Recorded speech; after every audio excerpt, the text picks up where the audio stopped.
see you cornering Cody Garbrandt and some of these other fighters. You know, we're actually fighting again. You know, Ori Osborne and I'm cornering Lazy Boy. They're fighting at the Spear September 14th. How'd you get to coaching higher level fighters? You know, because I know, at least for me, I like to help. If you want to help, want me to help you in your corner, cool, I got you. But how'd you get to that level of now you're cornering not just UFC fighters, but former champions as well?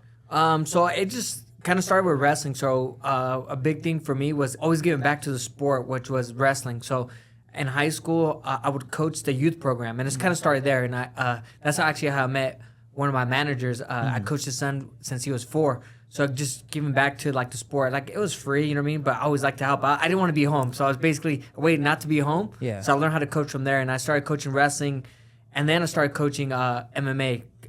Like the way I grew up training before I moved to Team Oyama, I was training in with Team Ochoa, and it was like we're training in a garage, and we finally got a gym, but it's every day we're in there, we're rolling live, sparring, hitting pads, and I was like, hey, let's start drilling some wrestling, start coaching guys, start cornering guys at that level, kind of amateur level, started going from there. And then Coach Colin Oyama brought me in. I moved down there, and he's like, hey, do you want to take over the wrestling program?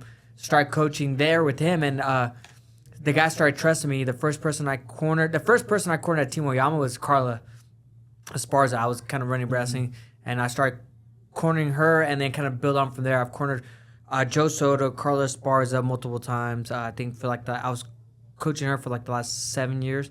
Cheeto Vera, Ricky Simone, Louis Smoka, Russell Doan. Like I've been in so many Cody Garbrandt, so many people's corners, and it kind of just built up from there. And then kind of the trust. And 2, I'm still competing, so I can spar with them, I can wrestle with them, I can run practices, I can do a lot of things, and a lot of people trust me, right? Because with the guys, I like to help out, even though I'm not a head coach. I'm like text them, hey, how you feeling? How's training? Hey, did you do your recovery today? Did you schedule appointments?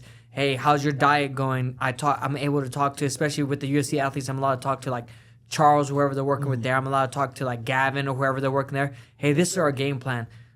Hey, Cody's kind of feeling a little beat up. I don't know if it's from too much grind or maybe lifting heavy. Maybe we can take it back this week, or I can kind of communicate and talk to everybody. And I'm always in a group message. Hey, how you doing? How you feeling? So a lot of guys trust that and like that. Yeah. And that's just me, like, trying to, because I care for the people, obviously, like, me just trying to make sure they're doing good. I want to see them succeed, so I'm always on top of that. So that's kind of how I got into coaching, like, higher-level guys, just them trusting in me in the process. And they see me doing it, too. They see me working right next to them as hard as they do, and they kind of, like, see that I'm putting in the work, so they kind of trust me from that.